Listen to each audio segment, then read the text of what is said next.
हरे कृष्णा मित्रांनो, स्वागत आहे तुमचे यूट्यूबच्या ऑडिओ बुक दुनियेत। परीक्षित महाराजांनी आणि सुखदेव गोस्वामींची स्थिती अनन्य स्वरूपाची आहे।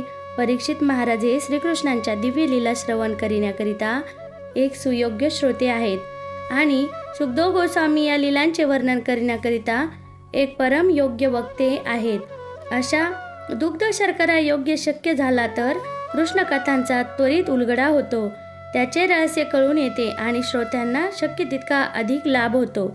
परीक्षित महाराज जेव्हा गंगा तीरावर उपवास करून आपल्या निर्वाणाची तयारी करीत होते, तेव्हा सुखदेव गोस्वामींनी हे कथानक प्रस्तुत केले।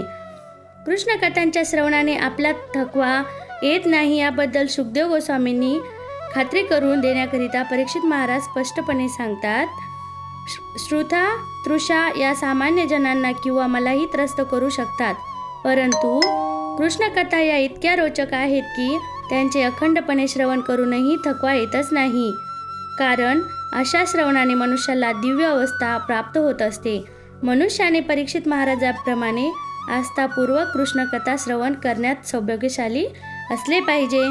परीक्षित महाराज कृष्णकथांच्या श्रवणात विशेष तत्पर होते, कारण त्यांचा मृत्यू कोणत्याही क्षणी अपेक्षित होता, अर्थात आपला मृत्यू देखील कोणत्याही क्षणी होऊ शकतो, या जीवनाची कोणीही खात्री दिलेली नाही।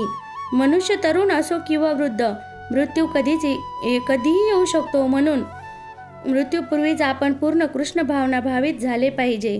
हरे कृष्णा।